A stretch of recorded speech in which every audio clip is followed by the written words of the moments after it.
नमस्कार व्यूअर्स, मैं हूं अमीश देवगन और आप देख रहे हैं टक्कर का इलेक्शन एडिशन, क्योंकि रात के 9 बज चुके हैं।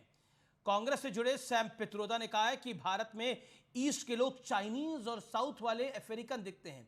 उनके इस बयान के बाद प्राइम मिनिस्टर नरेंद्र मोदी ने कहा है कि संविधान सर पर लेकर नाचने वाले लोग मेरे देश का अपमान कर रहे हैं। आज मैं बहुत गुस्से में हूं।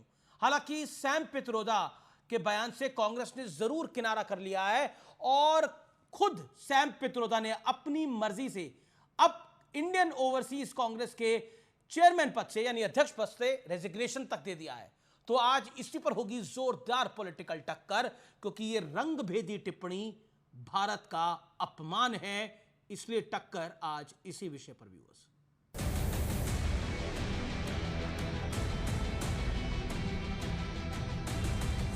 राम मंदिर पर सवाल और आरक्षण पर बवाल के बाद कांग्रेस की सियासी पिक्चर में विवादों का नया ट्रेलर रिलीज हुआ, जिसे बीजेपी रंगभेद का नाम दे रही है। We could hold country together as diverse as India, where people on east look like Chinese, people on west look like Arab, people on north look like, maybe white, and people in south look like Africa. आज मुझे पता चला कि America में ये शहजादे के uncle रहते हैं। ये शहजादे के फिलोसोफर एंड गाइड अंकल ने बड़ा रहस्य खोला है। उसने कहा है कि जिनका चमड़ी का रंग काला होता है ये सब अफ्रीका के हैं। मतलब आप सबको, मेरे देश के अनेक लोगों को चमड़ी के रंग के आधार पर उन्होंने इतनी बड़ी गाली दे दी। ये देश को कहां ले जाएंगे? अरे चमड़ी का रंग कोई भी हो, हम तो श्री कृष्ण की पूजा करने वाले लोग हैं। सैम पित्रोदा के बयान ने ऐसी खलबली मचाई कि राहुल गांधी के बौद्धिक गुरु कहे जाने के बावजूद कांग्रेस उनके बयानों से भागती फिर रही है। सैम पित्रोदा द्वारा भारत की अनेकताओं को जो उपमाएं दी गई हैं वो बिल्कुल गलत है, दुर्भाग्यपूर्ण है और अस्वीकार्य है, बिल्कुल अस्वीकार्य है। भारतीय राष्ट्रीय कांग्रेस इन उपमाओं से अपने आप को पूर्ण रूप से अलग करती है और इसका खंडन करती है। पप्पू के प्रॉक्सी प्रोफेसर है, उनकी इसी तरह की अज्ञानता और इसी तरह की बेवकूफ़ियों ने कांग्रेस जो कभी मुल्क की पार्टी थी मोहल्ले की मैगी बना दिया है। मतलब इसे कहते हैं ना कि गुरु नंबरी तो चेला 10 नंबरी। तो जब गुरु नंबरी होगा तो चेला क्या होगा, हाजिर होगा, उसका अंदाजा आप आसानी से लगा सकते हैं। इससे बड़ा जातिवादी बयान क्या हो सकता है? कितना बांटोगे जाति के नाम पे, क्षेत्र के नाम पे देश को, और ये देश अब स्वीकार नहीं करेगा। इस बीच लालू यादव के बयान के बाद मुस्लिम आरक्षण का मुद्दा भी ठंडा होने का नाम नहीं ले रहा है। हम लालू यादव के बयान का समर्थन करते हैं। असम और भारत के मुसलमान आरक्षण के पक्ष में हैं। लेकिन आज सबसे बड़ा सवाल है कि क्या वोट की खातिर विपक्ष के नेता बंटवारे की लकीर खींच रहे हैं? आज इसी सवाल पर होगी देश की सबसे बड़ी बहस। और अब वक्त है सुप्रसिद्ध विश्लेषण का, कांग्रेस को आईना दिखाने वाला विश्लेषण। आइए नजर डाल लेते हैं। महात्मा गांधी दक्षिण अफ्रीका में रंग भेद और नस्ल भेद के खिलाफ आंदोलन किया। ये थे अच्छे सही कांग्रेसी, ये थे ओरिजिनल कांग्रेसी। और आज के कांग्रेसी क्या कहते हैं? सैम पित्रोदा, जो कि कांग्रेस पार्टी के वरिष्ठतम नेताओं में से एक हैं, ओवरसीज कांग्रेस के अध्यक्ष हैं। पूर्व के लोग चीनी, पश्चिम के अरब, उत्तर के अंग्रेज, दक्षिण के अफ्रीकी इन्हें दिखते हैं। सोचिए ये क्या सोच है, क्या मानसिकता है। हालांकि कांग्रेस अब इनसे पल्ला झाड़ती हुई दिख रही है, लेकिन क्या मामला है? सरदार वल्लभ भाई पटेल टुकड़ों में बटी रियासतों को भारत में शामिल कर एकजुट किया। टीके सुरेश, कांग्रेस के एक और कद्दावर नेता, इस बार भी टिकट मिला इनको। दक्षिण भारत के लिए अलग देश का संदेश। विवाद हुआ तो बयान से यूटर्न ले लिया, लेकिन मानसिकता तो थी। लाल बहादुर शास्त्री, जय जवान के साथ जय किसान जोड़कर समाज को एकजुट किया। राहुल गांधी आज के दौर में कहते हैं कि जातिगत जनगणना में पूरी ताकत झोंक दी है। और ये राहुल गांधी सेक्रेटरीज की जांच पूछते हैं, पत्रकारों की जांच पूछते हैं। सोचिए क्या होगा। और अब भारत का संविधान प्रस्तावना में एकता और अखंडता सुनिश्चित करने का संकल्प है, लेकिन मुस्लिम आरक्षण की बात जब लालू यादव कहते हैं तो कांग्रेस चुप्पी साध लेती है। कर्नाटक में तो कर देती है, अनडिवाइडेड आंध्रा में करने का प्रयास करती है, सुप्रीम कोर्ट स्ट्राइक डाउन करता है। धर्म के आधार पर आरक्षण हमारे देश में हो नहीं सकता, लेकिन लालू यादव कहते हैं कि अगर इंडिया गठबंधन की सरकार आएगी तो मुसलमानों को आरक्षण मिलेगा। सोचिए अगर ये बयान है, और जब मामला तूल पकड़ता है फिर कहते हैं मैंने तो ऐसा नहीं कहा था। लेकिन आज बड़ा प्रश्न यह है कि कांग्रेस अपने मूल विचारों से पूर्ण रूप से भटक चुकी है।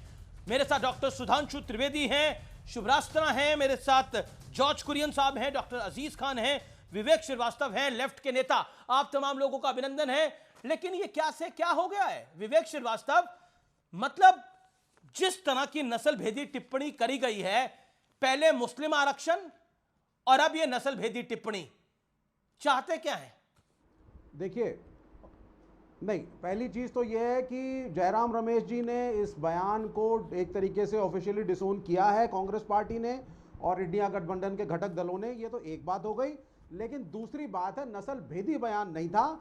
आपको मैं बताता हूं, मई 2017 मई 24 को तरुण विजय जी जो कि संघ के हैं, उससे जुड़े हुए हैं, उनकी टिप्पणी पे हिंदुस्तान टाइम्स में अन्ना एमेम्बेटिक ऐड ने एक लेख लिखा जिसके अंदर तरुण विजय जी ने कहा था कि देखिए साहब, हम रेसिस्ट नहीं हैं, और हम रेसिस्ट इसलिए नहीं हैं क्योंकि हम तो देखो दक्षिण भारत के काले लोगों को भी अपने बहुत बड़ी खबर आ गई है इस समय की, बहुत बड़ी खबर आ गई है सैम पित्रोदा के विषय में। इस वक्त की बहुत बड़ी खबर, सैम पित्रोदा ने अपने पद से इस्तीफा दे दिया है। सैम पित्रोदा ने इस्तीफा दे दिया है। इस समय की बहुत बड़ी खबर है।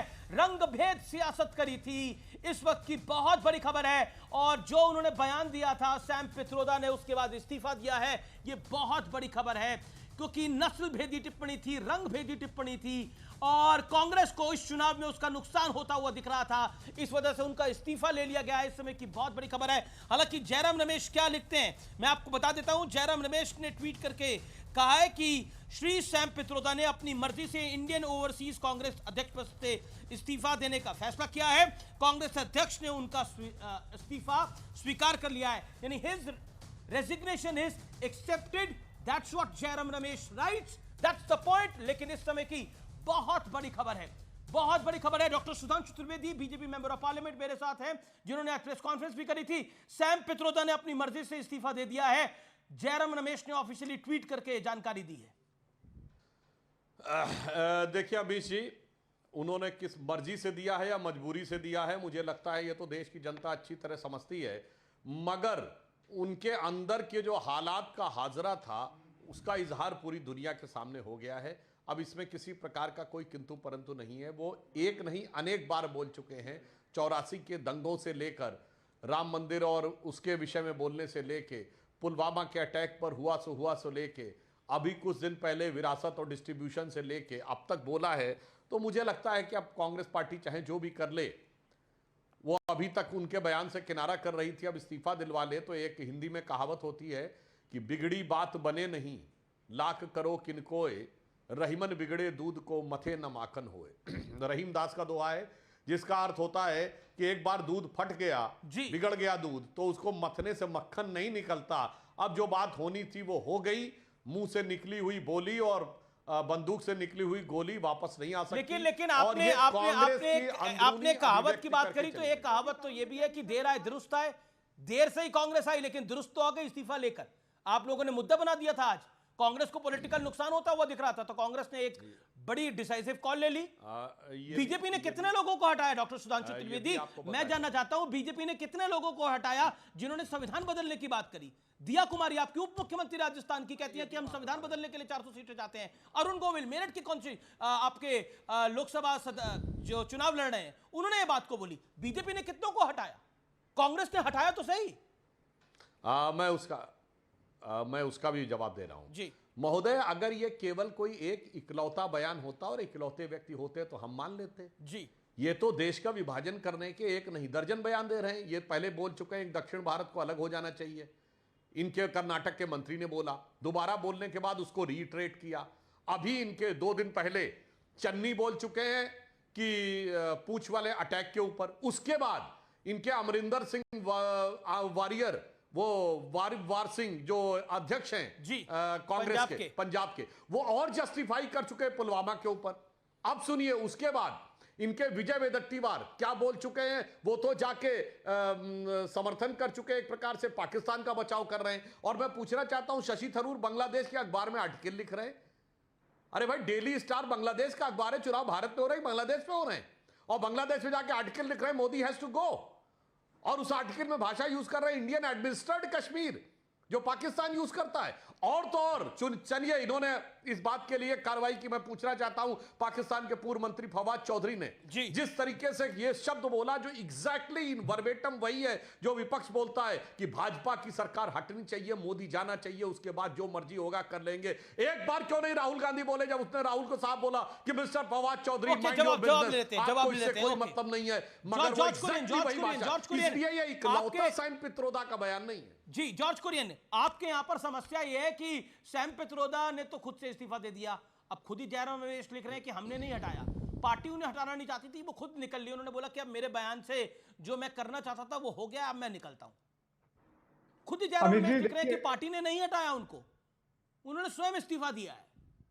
अमित जी देखिए, आपकी दर्शकों के जानकारी के लिए मैं कह दूं, देखो मुझे सुधांशु जी का बहुत आदर करता हूं, मैं सुधांशु जी का मैं जयराम जी और पार्टी का जो ऑफिशियल लाइन है उसका मैं दोहरा देता हूं आपकी जनता के लिए और दर्शकों के लिए। भारत की विविधता को दर्शाने के लिए सैम पित्रोदा द्वारा तैयार की गई उपमाएं अत्यंत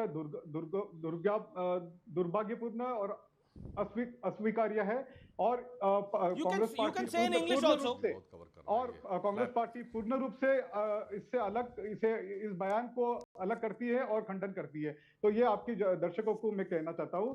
और रही बात ये बहुत ही सेंसिटिव इशू है और प्राइम मिनिस्टर प्रधानमंत्री मोदी जी बिल्कुल जानते हैं कि ये सेंसिटिव इशू है, क्योंकि भारत की जो जनता है, धर्म हो या किसी प्रकार की संस्कृति हो, अभी तक जो बयान आ रहे थे वो देखिए धर्म के इर्द गिर्द आ रहे थे, लेकिन पहली बार आपने भारतीयों को टारगेट किया है। मैं जानना चाहता हूं कि चाइना की तरह लगते हैं क्या नॉर्थ ईस्ट के लोग? ये तो बहुत ही गलत टिप्पणी है। अफ्रीकन लगते हैं हमारे साउथ इंडिया के भाई बहन, और नॉर्थ इंडियंस आपको लगते हैं कि ये तो अंग्रेज हैं। मतलब बिल्कुल नहीं, बिल्कुल गलत टिप्पणी है अमित जी, बिल्कुल नहीं। कांग्रेस पार्टी ने खुद को इसे नकारा है। कांग्रेस कहां से कहां गई? और मतलब महात्मा गांधी के साथ दक्षिण अफ्रीका में रंग भेद और नस्ल भेद के खिलाफ उन्होंने आंदोलन किया, और आज कांग्रेस के ओवरसीज चेयरमैन गांधी परिवार के बेहद करीबी सैम पित्रोदा रंग भेद और नस्ल भेद टिप्पणी करते हैं भारत के ऊपर पूरे। ये बीजेपी को गाली नहीं है, ये मोदी को गाली नहीं है, ये डॉक्टर सुधांशु त्रिवेदी को गाली नहीं है, ये देश को गाली है, ये देश को गाली है, ये हमारे मुल्क को गाली है। अमित जी, हम जानते हैं कि भारत की जो जनता है वो काफी संवेदनशील होते हैं।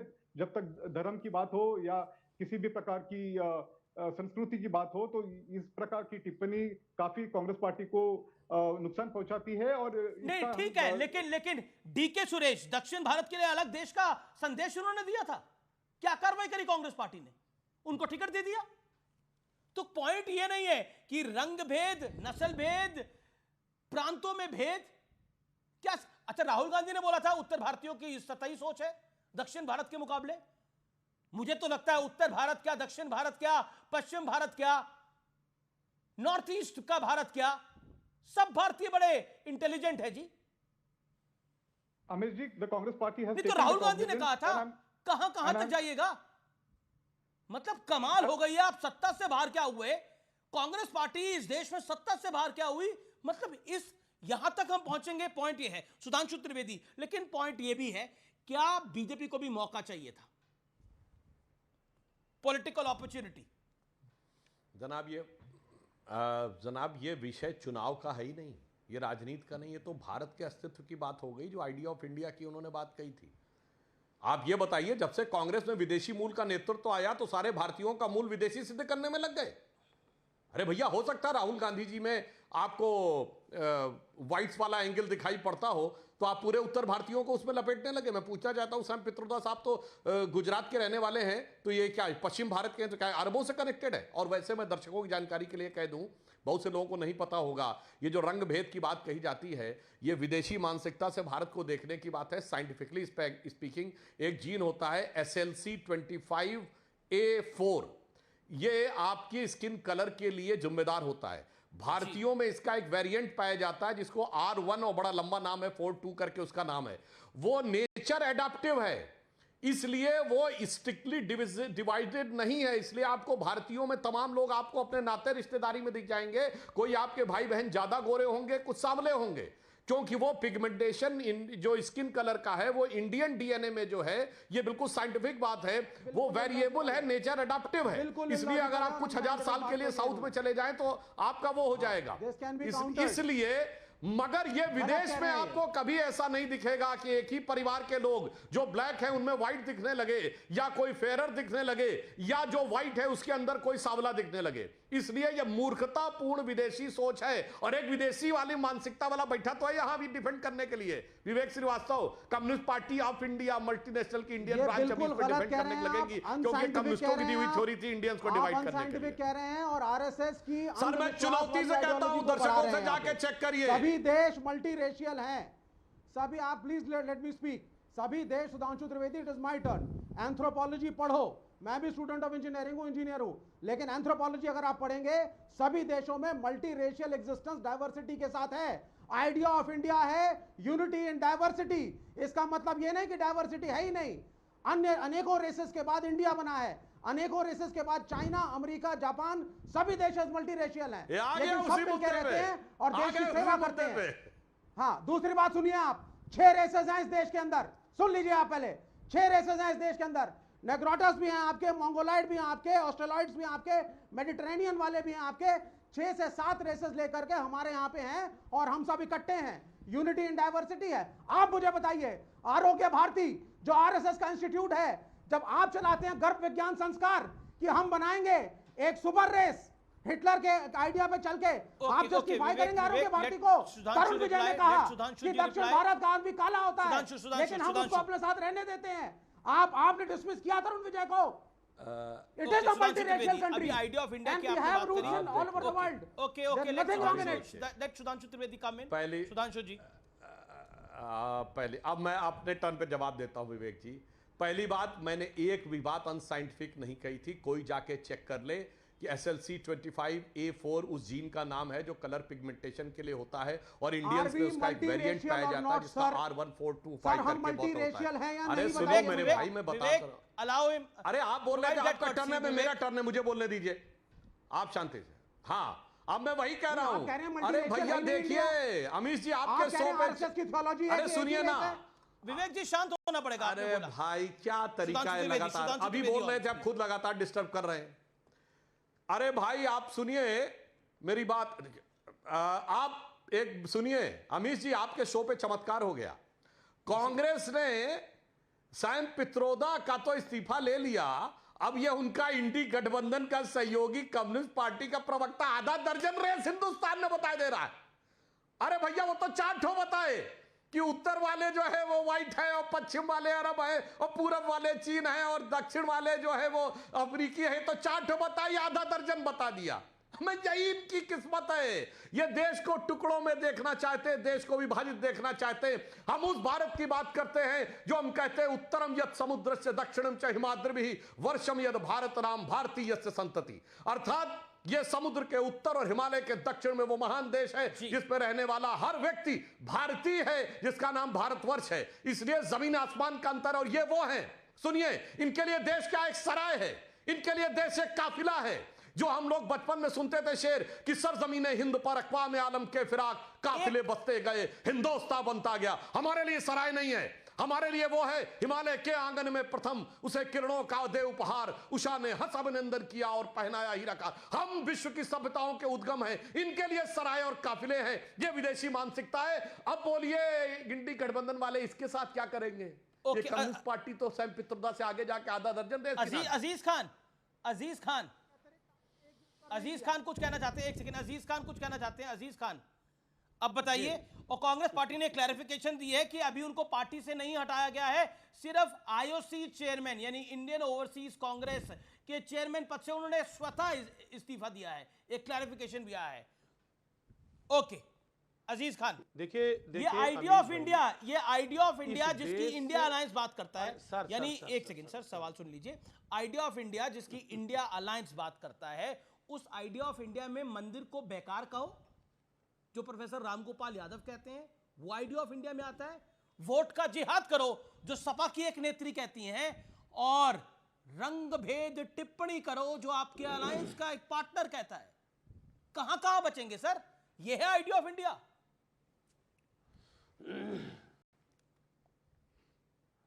देखिए अमीश भाई, ये देश का दुर्भाग्य है कि हमारे देश के यशस्वी प्रधानमंत्री, आज तीसरे चरण का चुनाव खत्म हो गया, चौथे चरण में हम एंट्री मार रहे हैं, वो कहीं दूर दूर तक अपनी उपलब्धियों पे बात नहीं करते। स्टेज पे जाकर के किस तरह हिंदू मुसलमान की बात कर रहे हैं। देखिए एक बात आप समझिए, जनता हिसाब मांगना चाहती है, जनता चाहती हिसाब दो, एक बात। लेकिन स्टेज पे कह रहे साहब गुगली मारा है, ये प्रधानमंत्री का बयान है। अभी सुधांशु जी कह रहे थे कि साहब सैम पित्रोदा हटाए गए या खुद इस्तीफा दिया। मैं कह रहा हूं इस देश के असीमता से, इस देश के सम्मान से कोई भी खिलवाड़ करेगा जी, यकीन माने उसका विरोध इंडिया करेगा, इंडिया विरोध करेगा। हम बिल्कुल इंडोर्स नहीं करते। एक बात जान लीजिए, जो इस देश के हित की बात करेगा, इसके विकास की बात करेगा, बेरोजगारी और महंगाई पर बात करेगा, इंडिया गठबंधन उसके साथ है, उनके स्टेटमेंट के साथ है। लेकिन आज आपने देखा कांग्रेस ने हटाया या वो स्वयं हट गए, जो भी परिस्थितियां रही। लेकिन वो लोग जिन्होंने संविधान कहा बदल देंगे, क्या उन पर कार्रवाई हुई? उनको हटाया गया? नहीं हटाया गया। ये खाने के दांत और है और दिखाने के दांत और है। अगर वाकई में इनको संविधान नहीं बदलना है या इनके मन में खोट नहीं है, तो ऐसे लोगों को क्यों नहीं हटाया गया? आज वो अपने पद पर है और बड़ी बड़ी भाषण दे रहे हैं, बड़ी बड़ी बातें कर रहे हैं, यकीनन इनके मन में खोट है। दूसरी बात, मैं कह रहा हूं कि माननीय प्रधानमंत्री महोदय आज जिस तरह आज स्टेज से तमाम तरीके का वक्तव्य दे रहे थे, वो बहुत दुखद है। ठीक है अजीज खान, आपने अपनी बात को रखा। सुब्राष्ट्रा मन में किसके खोट है? पूर्व के लोग चाइनीज की तरह दिखते हैं, पश्चिम भारत के लोग अरब की जैसे दिखते हैं, उत्तर भारत के लोगों को अंग्रेजों की तरह देख रहे हैं कांग्रेस के नेतागण, और दक्षिण के लोग अफ्रीकी जैसे दिखते हैं। मतलब मैंने अपने जीवन काल में इससे बड़ी रंगभेदी टिप्पणी किसी सामान्य को भी नहीं करते हुए देखा। मतलब, और ये तो इंडियन ओवरसीज कांग्रेस के बड़े नेता हैं, गांधी परिवार के एडवाइजर हैं। प्रधानमंत्री ने कहा अंकल है राहुल गांधी के। मैं वही कहने वाली थी कि ये कोई साधारण नेता नहीं है। ये वो नेता हैं जिनके एडवाइस पे, जिनकी सलाह पे कांग्रेस पार्टी में पॉलिटिकल स्ट्रैटेजीज बनती हैं। तो आप सोचिए कि क्या मानसिकता रहती होगी, पूरे पार्टी की क्या मानसिकता रहती होगी। आमिश जी, मैं बिल्कुल भी इससे आश्चर्यचकित नहीं हूँ, क्योंकि इसके पहले भी सैम पित्रोदा जी ने जो भी बयान दिए हैं, वो इतने दिलचस्प बयान रहे हैं कि पूरा इलेक्शन उनके बयानों के आसपास ही लड़ता हुआ पाया गया है। तो मैं बिल्कुल भी आश्चर्यचकित नहीं हूँ। दूसरी चीज यह है कि सैम पित्रोदा जी वास्तव में भारतीय जनमानस से कटे हुए एक एंग्लिसाइज्ड, वेस्टर्नाइज्ड नेता हैं, जिनको कोई इल्म नहीं है कि भारत की जनता की मनोभावना उनके किस स्टेटमेंट से आहत हो सकती है, उनके किस वक्तव्य से जो चुनावी माहौल है वो खराब हो सकता है। आप देखिए, इसके पहले जब उन्होंने 84 के दंगों पर जब बात की थी, और हुआ तो हुआ, इन फेमस लाइन जो उस समय कोट की गई थी, वो क्या था? वो यही मानसिकता थी जिसमें जिसमें उनको पता ही नहीं है कि भारतीय विवेक क्या चीज है। विवेक wants to respond to you. George Kurian wants to respond to you. Okay, Vivek 40 second, a quick rebuttal. जी देखिए ऐसा है, मैंने पहले भी कहा था, आरोग्य भारती आरएसएस की एक एफिलिएट संगठन है। आप आरोग्य भारती ने तो कोई बयान नहीं दिया ना। विवेक सुब्राष्ट्रा की बात पे रिएक्ट करिए। आरोग्य भारती ने कोई बयान नहीं दिया। तरुण विजय ने दिया, क्यों नहीं निकाला तरुण विजय को? अगर सैम पित्रोदा के खिलाफ बोल रहे हैं सुधांशु त्रिवेदी और आरएसएस वाले, तो इनको तरुण विजय के खिलाफ एक्शन लेना था 2017 में। उन्होंने तो यहां तक कह दिया था कि दक्षिण भारत के लोग काले दिखते हैं, फिर भी हम उत्तर भारत वाले उनके साथ रहते हैं और रंग भेद नहीं करते क्योंकि हम रेसिस्ट नहीं हैं, और बड़ा बवाल मचा था, करते ना suspend. At least Sam Pitroda has the decency of stepping down, do they have it? Sam Pitroda है decency of stepping down, oh my god, नहीं बहुत बड़ा काम कर दिया सैम पित्रोदा ने। नहीं, सैम पित्रोदा है decency of stepping down. Thank you so much Sam uncle, आपने इस्तीफा दे दिया। नहीं आप थैंक यू नोट अपनी पार्टी से, ना एक सेकंड, एक थैंक यू नोट अपनी पार्टी से जारी करवा दीजिए। Sam Pitroda thank you very much, आपने इस्तीफा दे दिया। हम मतलब वो अपनी मर्जी से इस्तीफा दे रहे हैं, पार्टी में बरकरार है। राजनीतिक जीवन में बात का स्पष्टीकरण करना राजनीतिक जीवन में अमीश भाई अगर कुछ गलत बोला गया, जी एक सेकंड नहीं एक सेकंड, ओके सुधांशु 1 सेकंड, सुब्रास्टा 40 सेकंड रिबटल। एक थैंक यू नोट आपको भी सुब्रास्टा लिखना पड़ेगा सैम पित्रोदा को एज पर विवेक जी। नहीं आमिश जी, थैंक यू नोट की बात आज विवेक जी की मजबूरी है कि वो पूरे दमखम के साथ कांग्रेस को डिफेंड करे नेशनल टेलीविजन पर। मैं उनसे इतना ही पूछना चाहती हूँ कि राहुल गांधी के खिलाफ लेफ्ट की पार्टी क्यों खड़ी है फिर? मतलब क्या कर रही है नेशनल टेलीविजन पर? इतना रेसिस्ट बयान आप जस्टिफाई कर रहे हैं। आप एक बार आप उन्हीं से पूछ लीजिए ना, जो महिला राहुल गांधी के खिलाफ खड़ी है केरला में, उनकी मैंने तरुण विजय का एग्जांपल भी दिया है। आप बिल्कुल जस्टिफाई कर काले और गोरे का भेद आप बताया कह रहे था। हैं कि उन्होंने बड़ा, आप उनके खिलाफ ही बोलिए। फिर एहसान नहीं किया भाई साहब, उन्होंने कोई एहसान नहीं किया भाई साहब। अगर स्टेप डाउन कर रहे हैं तो उनको बहुत पहले भारतीय राजनीति से इस्तीफा दे देना चाहिए। किसी रेस को क्यों झेल रहे थे? मैं नहीं, आपके हिसाब से मैं डिसाइड नहीं करूंगी ना कि क्या रेसिस्ट है क्या नहीं है। जो बयान उन्होंने दिया कि हमारे उत्तर पूर्व के भाई बहन चाइनीज दिखते हैं, ऐसा कहना अगर आपको रेसिस्ट नहीं लग रहा, ऐसा कहने के बाद किसी लीडर का इस्तीफा देना आपको जस्टिफाइड लग रहा है, आपको लगता है कि आप उनके सामने साष्टांग दंडवत करें तो आपके बलि की आपके मस्तक और अंधविश्वास के साथ नहीं कह सकती हूँ। मैं विज्ञान के साथ हूं, अंधविश्वास के साथ क्या नहीं बोल रहे हैं? आपको तो कुछ पता भी नहीं है कि किस कॉन्टेक्स्ट में क्या डिबेट हो रही है। अंधविश्वास क्या है भैया? महामानव बनाएंगे, ये अंधविश्वास गोरा होगा, लंबा होगा, ये एक जैसा हिटलर चाहता था है कि आप किसी भी मेरी वो सोच नहीं है और वहां पर उसकी ज्योग्राफी को आपने ब्राह्मण का सुप्रीमेसी हो, कर लिया। हमारी सोच नहीं है। सैम पित्रोदा को तो ये तक पता नहीं है कि मणिपुर अलग प्रदेश है, आपको पता है कितनी रेसेस है इंडिया के अंदर? विवेक हर जनजाति एक दूसरे से भिन्न दिखती है, ये तक तो इल्म नहीं है सैम पित्रोदा को, और आप मुझे अंधविश्वास और विश्वास पढ़ा रहे हैं यहाँ पर। नहीं, एक तो विश्वास होता है, एक सेकंड क्योंकि विश्वास पर टिप्पणी करी गई। विश्वास यानी एक विश्वास जो होता है वो विश्वास होता है, ना वो अंध होता है ना कुछ होता है। विश्वास है। अब आपको विश्वास है कि आप 4 जून को सत्ता में आएंगे, है ना विश्वास विवेक भाई? अब इसको अंधविश्वास कैसे कहेंगे? है ना विश्वास आपको सत्ता में आएंगे, अंधविश्वास कैसे कहेंगे इस बात? विश्वास तो विश्वास है। किसी का भगवान शंकर में विश्वास है, विश्वास है तो विश्वास है भी, क्या करेंगे? क्या कर सकते हो उसके अंदर? लेकिन पॉइंट ये कि जो आपका आइडिया ऑफ इंडिया है, जिसकी बात सपा के प्रवक्ता और नेता साहब कर रहे थे, वो आइडिया ऑफ इंडिया क्या बीजेपी आइडिया ऑफ इंडिया के खिलाफ है? डॉक्टर सुधांशु त्रिवेदी, राम मंदिर बनना आइडिया ऑफ इंडिया के खिलाफ है? देखिए वास्तविकता,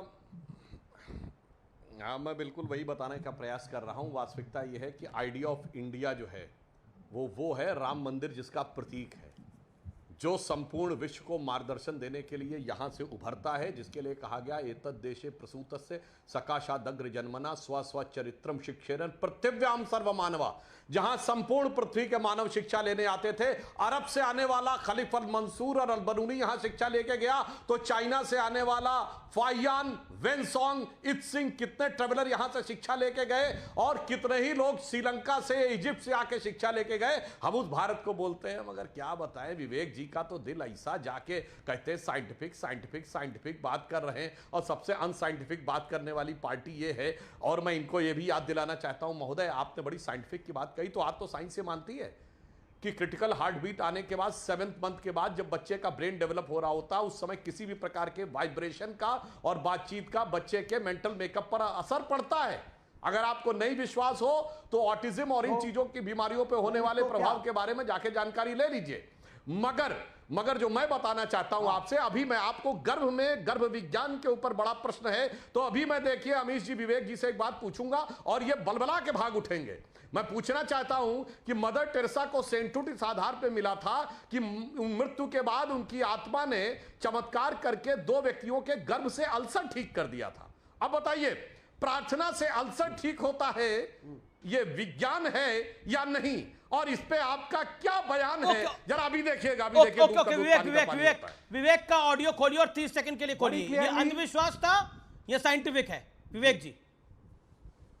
मैं किसी भी प्रकार के चमत्कारों में विश्वास नहीं रखता, चाहे क्रिश्चियनिटी का हो, हिंदुइज्म का हो, इस्लाम का हो।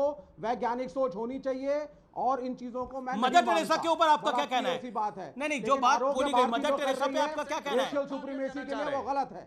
नहीं, आपने जवाब ही नहीं दिया। आपका कहना मदर टेरेसा सेंटूट गलत था, ये बोल रहे हैं? तो कह दिया आपको, मैं नहीं मानता भाई।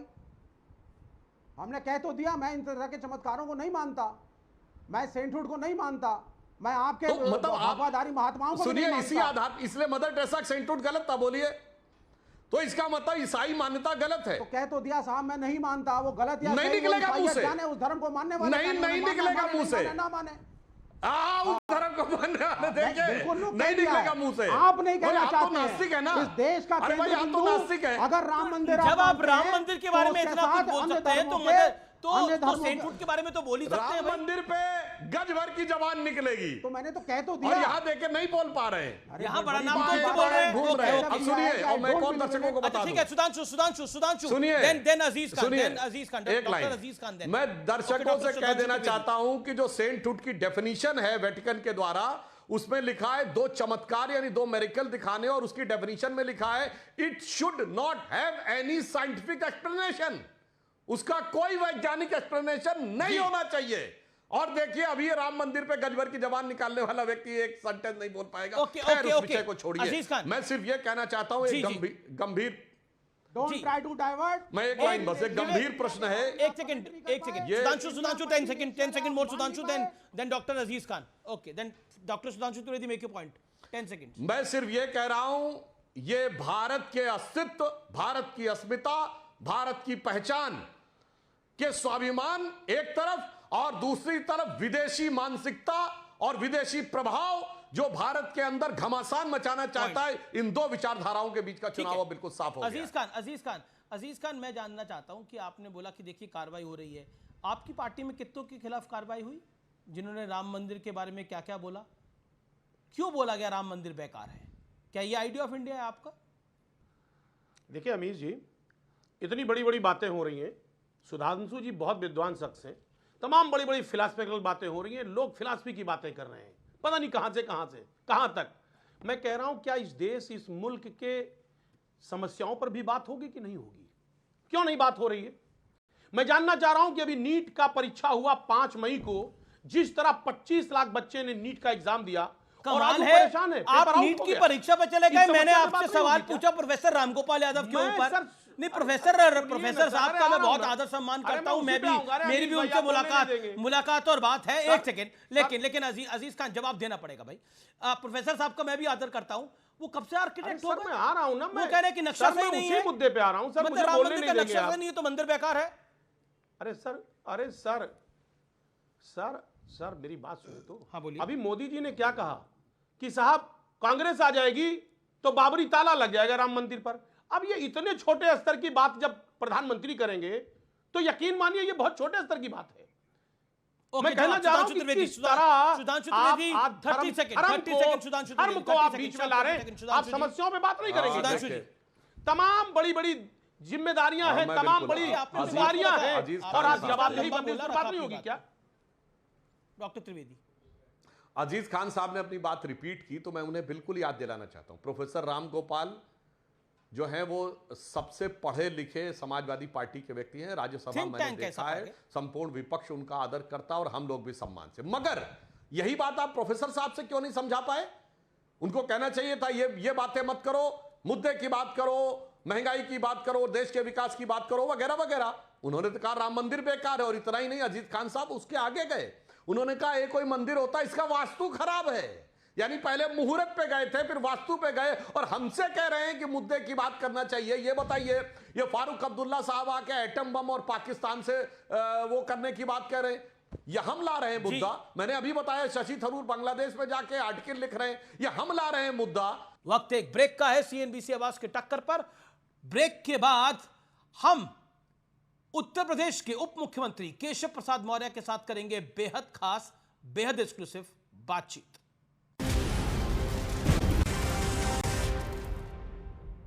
और इस समय हमारे साथ बेहद एक्सक्लूसिव बातचीत करने के लिए मौजूद हैं उत्तर प्रदेश सूबे के उप मुख्यमंत्री केशव प्रसाद मौर्य। न्यूज 18 इंडिया पर इस समय हमारे साथ लाइव और एक्सक्लूसिव है। केशव जी, आपका अभिनंदन है। बीजेपी का नारा है 400 पार, लेकिन अखिलेश यादव का कहना है कि इस बार 7 मई के बाद बीजेपी 7 समुंदर पार चली जाएगी। 4 हार का चौका लगा चुके श्री अखिलेश यादव जी को यह अहंकारपूर्ण जो भाषा है, सपा इस बार शून्य पर आउट हो जाएगी। उत्तर प्रदेश में खाता नहीं खुलेगा, देश में किसी दूसरे राज्य में उनका वजूद नहीं है। समाजवादी पार्टी आईसीयू में पड़ी हुई है, जनता ऑक्सीजन देने को तैयार नहीं है।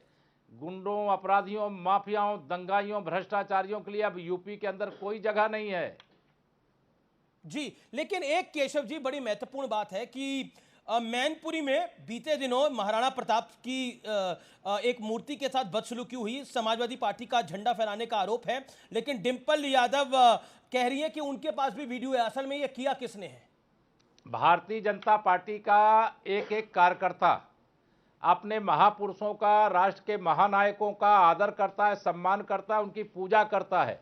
बचपन से ये पहेली मैं भी सुनता हूँ कि देश के खातिर बन बन भटका, घास फूस की रोटी खाई, राजपाट सब त्याग के अपना स्वाभिमान की ज्योति जलाई, मुगलों के छक्के छुटाए।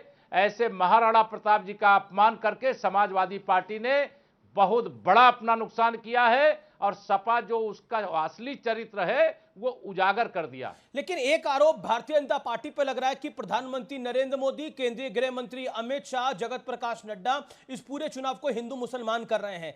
इस आरोप को आप किस तरह से लेते हैं? Samajwadi party, Congress, India alliance इसी तरह की बात कर रहे हैं।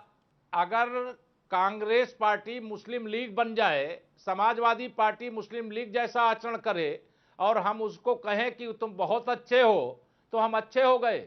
अगर पाकिस्तान का कोई नेता श्री राहुल गांधी जी का स्टार प्रचारक बन जाए और कर्नाटक के अंदर ओबीसी का आरक्षण छीन करके मुसलमानों को दे दिया जाए, उस पर हम चुप रहें तो हम सही हैं।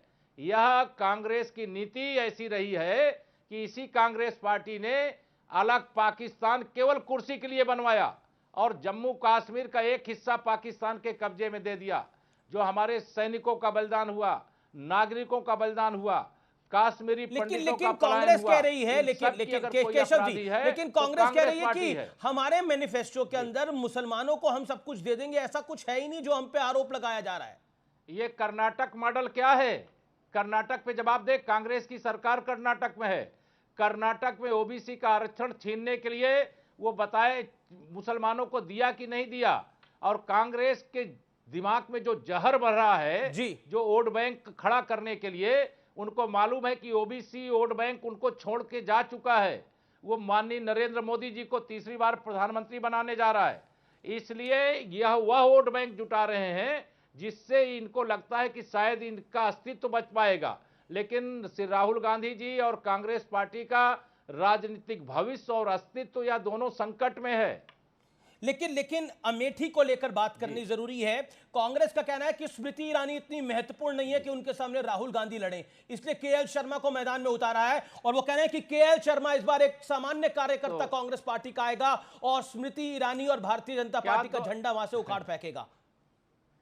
2019 में क्या श्री राहुल गांधी जी का रोबोट लड़ने आया था जो बहन स्मृति ईरानी जी से हार करके गए थे और 2024 में छोड़ करके अमेठी भाग गए। अब रायबरेली छोड़ करके 2024 में हारने के बाद रायबरेली छोड़ करके भागेंगे। भारतीय जनता पार्टी का कमल अमेठी में भी खिल रहा है, रायबरेली में भी खिल रहा है। यूपी की 80-80 सीटें जितनी है सब में भारतीय जनता पार्टी गठबंधन जीत रहा है जी। लेकिन सपा, जब हम बसपा, आज कांग्रेस आज तीनों हम का टुकड़ा साफ हो रहा है। केशव जी जब हम आज बात कर रहे हैं तो कांग्रेस पार्टी ने एक बहुत बड़ा गंभीर आरोप भारतीय जनता पार्टी पर लगाया है उत्तर प्रदेश की बीजेपी पर कि अमेठी में बीजेपी के गुंडों ने कांग्रेस दफ्तर के बाहर उनकी गाड़ियों के साथ तोड़फोड़ करी है। गुंडों की पार्टी के साथ समझौता कांग्रेस पार्टी ने किया है। आरोप भारतीय जनता पार्टी पे लगाने का काम कर रहे हैं, लेकिन इनके आरोप की हवा निकल चुकी है। आरोप लगाने का जो फार्मूला इन्होंने इजाद किया है वो 4 जून के लिए सुरक्षित रखें, क्योंकि 4 जून को 4 बजे 400 पार, फिर एक बार प्रचंड बहुमत नहीं, वो 4 जून को आपका नारा है 400 पार होगा, लेकिन मेरा सवाल है क्या अमेठी में जो कांग्रेस की दफ्तर के बाहर गाड़ियों के साथ तोड़फोड़ हुआ है उसमें गुंडागर्दी नहीं करती अमित जी?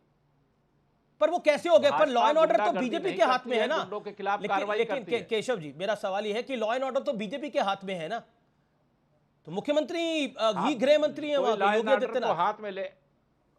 कोई भी कानून व्यवस्था से खिलवाड़ करेगा तो उत्तर प्रदेश में कानून व्यवस्था के साथ खिलवाड़ करने वालों के खिलाफ कानून कड़ाई से निपटता है। और अमेठी के अंदर कांग्रेस जमानत के बचाने के संकट से जूझ रही है, इसलिए इस प्रकार के आरोप मनगढ़ंत लगाने का काम कर रही है। स्मृति ईरानी जी बहुत बड़े बहुमत से, बहुत बड़े अंतर से चुनाव जीत रही हैं और कांग्रेस अमेठी में मतलब मुंह दिखाने लायक नहीं रहेगी, ऐसी स्थिति में पहुंच रही है। एक सवाल मेरा यह है कि आप संगठन के साथ भी लंबे अरसे से जुड़े रहे हैं। 2014 में जब भारतीय जनता पार्टी ने वहां 70 से ज्यादा सीटें जीती तो आप प्रदेश अध्यक्ष थे, गृह मंत्री अमित शाह के साथ निरंतर आपने काम करा। लेकिन एक सवाल जो कि महत्वपूर्ण इस समय हो जाता है, क्या बीजेपी के अंदर उत्तर प्रदेश में खेमेबाजी है, गुटबाजी है? क्योंकि कुछ वायरल वीडियोज भी आए, उसके अंदर कहा गया कि राजपूत खिलाफ है भारतीय जनता पार्टी के। भारतीय जनता पार्टी सबका साथ, सबका विकास, सबको सम्मान, सबको स्थान देकर के चलती है। ना यहाँ कोई गुटबाजी है, ना यहाँ कोई विवाद है, ना कोई वोट बैंक हमारा नाराज है। ये विपक्ष जो मुद्दा विहीन है, नेता विहीन है, नीयत जिसकी ठीक नहीं है, वो इस प्रकार के योजनाबद्ध तरीके से मुद्दे जनरेट करने का असफल प्रयास कर रहा है। जबकि उसको जब 4 जून आएगा, वोट की गिनती होगी, तो उसे लगेगा कि खोदा पहाड़ निकला चूहिया। उसने अफवाह तो बहुत फैलाई, लेकिन प्रचार तो बहुत किया, लेकिन मिला कुछ भी नहीं उसके बदले में। लेकिन एक पहले कसाब को लेकर कांग्रेस के महाराष्ट्र के नेता ने एक बयान दिया, और अब पुंछ में जो आतंकी हमला हुआ है उसको लेकर फॉर्मर पंजाब के सीएम चरणजीत चन्नी और कांग्रेस पार्टी के वरिष्ठ नेता उन्होंने बोला चुनावी फायदे के लिए ये एक स्टंट बताया है। और फारूक अब्दुल्ला ने बोला है कि पाकिस्तान ने भी चूड़ियां नहीं पहनी है, उनके पास भी परमाणु बम है। इनको आप किस तरह से लेते हैं? इतनी घटिया, इतनी निंदनीय, इतनी बेहुदा टिप्पणी कोई नहीं हो सकती। देश के सेना के जवानों के काफिले पर हमला हो और एक जवान बलिदान हो जाए और पाकिस्तान के प्रधानमंत्री की तरह यहां बयान दे रहे हैं। अब वह भारत नहीं है, ये प्रधानमंत्री नरेंद्र मोदी जी के नेतृत्व वाला भारत है।